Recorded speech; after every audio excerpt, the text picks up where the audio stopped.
Madame la Ministre, je vous accueille au nom de tous les participants au 12e congrès du CNGE. Je vous remercie chaleureusement de votre présence, qui est pour nous un plaisir et un honneur. Je vous mesurer au nombre rassemblé dans cet amphithéâtre les attentes de tous ceux qui sont impliqués dans l'enseignement de la médecine générale. Nous sommes là pour vous écouter, mais aussi pour vous parler de points que nous estimons vraiment importants. Il ne sera pas question, par exemple, de ce qui fait les délices d'une actualité parfois factice, comme par exemple les dépassements d'honoraires dont on finirait par croire qu'ils sont nécessaires au fonctionnement du système. Nous sommes là pour vous...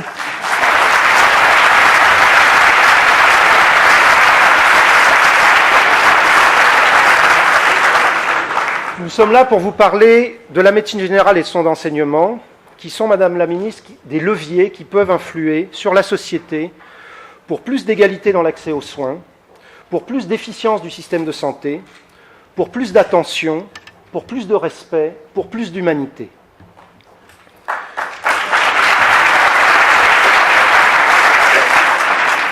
Tous les généralistes universitaires, tous les généralistes impliqués dans l'enseignement et notamment en maîtrise de stage, ont parfois l'impression, que tout en étant nombreux, investis, dévoués, ils ne sont pas tout à fait entendus dans les réflexions des tutelles, dans celle de l'assurance maladie qui aurait probablement à gagner à consulter plus régulièrement les universitaires de la discipline.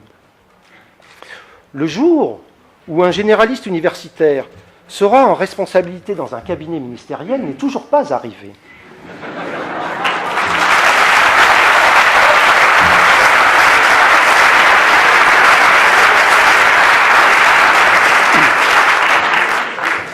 Nous voulons attirer votre attention sur 7 points. J'essaierai de conclure avant que vous repartiez. Premier point, la reconnaissance de tout le travail accompli depuis 20 ans, et notamment ces dernières années. Je rappelle que le diplôme d'études spécialisées et la formation spécialisée en médecine générale ont été conçus et mis en œuvre par tous les enseignants de la discipline, avec un accompagnement universitaire hétérogène et parfois très insuffisant. La filière universitaire de médecine générale a été obtenue après des combats qu'on pourrait qualifier de parfois homériques, et elle est encore considérée comme une variable d'ajustement, hors la situation lyonnaise bien entendu, comme une variable d'ajustement des autres disciplines, alors qu'il s'agit d'un enjeu majeur d'évolution du système. Deuxième point, le financement des formations à la maîtrise de stage, seule manière de recruter des professionnels de manière pérenne. Le CNGE et les départements de médecine générale et les collèges d'enseignants de médecine générale ont été très efficaces en consacrant beaucoup d'énergie au recrutement et à la formation. Au 1er novembre 2012, chiffres inédits, Madame la Ministre, nous recensons 6 724 maîtres de stage au plan national, 5 572 pour le 3e cycle, 2541 pour le 2e cycle, certains cumulant les deux fonctions. Autant dire que nous avons doublé leur nombre en 4 ans, nous avons augmenté encore leur nombre de plus de 1000 en une seule année, et sans jamais sacrifier la qualité, en imposant notamment la procédure d'une formation préalable. Cette efficacité a été permise par beaucoup de dévouement vu nos moyens humains, et par le financement des formations par l'OGC. Nous sommes donc très inquiets car pour poursuivre l'effort nécessaire, face à l'augmentation du nombre d'internes, le financement des formations doit être opératoire sur ce mode et non pas être simplement constitué d'une ligne budgétaire sur le programme destiné à la rémunération des maîtres de stage et des étudiants. Troisième point, un volontarisme pour le financement de postes de chefs de clinique afin de préparer l'avenir, mais aussi pour le financement de postes d'enseignants associés et titulaires.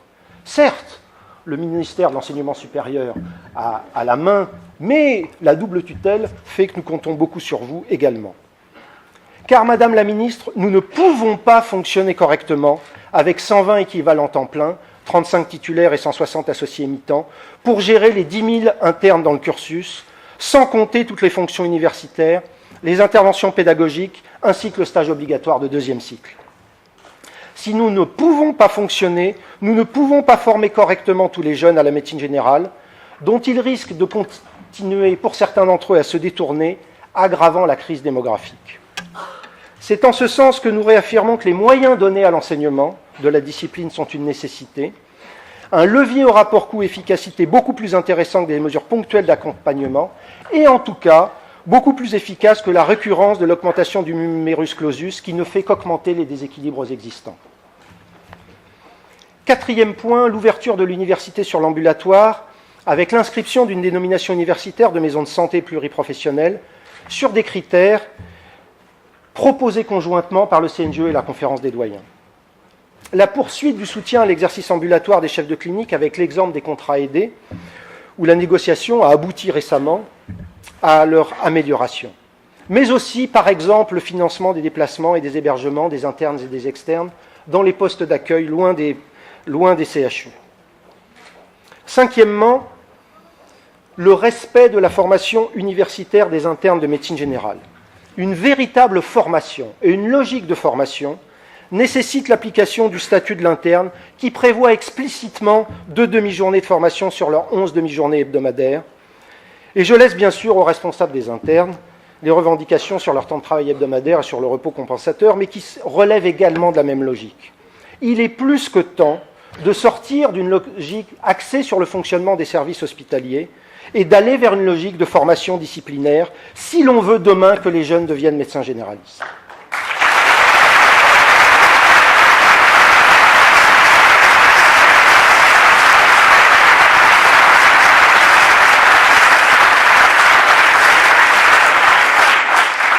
Sixième point, il n'y en a plus que 2. Sixième point, la cohérence avec les instances scientifiques de la discipline. La commission scientifique du DPC est une instance par nature scientifique et n'est pas destinée à être représentative d'une profession, voire à refléter certains errements de son histoire. La composante universitaire a déjà décidé de laisser la place à la composante professionnelle au sein du collège de la médecine générale pour favoriser l'unité, mais elle ne peut pas accepter que ses représentants soient exclus, ni d'y permettre l'entrée de représentants d'exercices parallèles, héritage d'un âge marqué par l'absence de formation disciplinaire et de publication scientifique.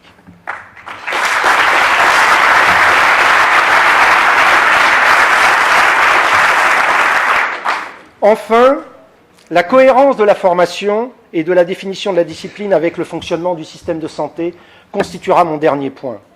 Faute d'un système organisé, d'une vraie reconnaissance du rôle spécifique du médecin généraliste, tous les professionnels peuvent faire du soin primaire en France sans y être formés, avec les effets iatrogènes et inflationnistes que la pratique du soin secondaire en accès direct entraîne, et avec pour corollaire le découragement des généralistes qui, eux, y sont formés. Les 2 publications du groupe d'enseignants-chercheurs parues dans la revue Exercer, que je ne saurais trop vous recommander, Madame la Ministre,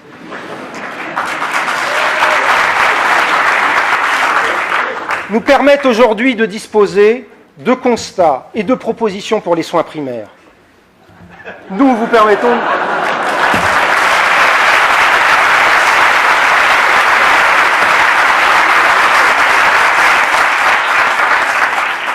Madame la Ministre, notre volonté est aussi, à travers nos missions et notre rôle universitaire, d'améliorer l'efficience d'un système de santé dont l'existence est structurellement menacée.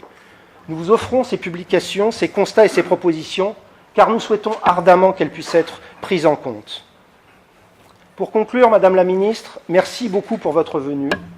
Merci pour votre écoute patiente sur les 7 points que je viens de vous exposer, et que l'ensemble des enseignants rassemblés devant vous évoquent avec tout leur sérieux, tout leur investissement et toutes leurs convictions.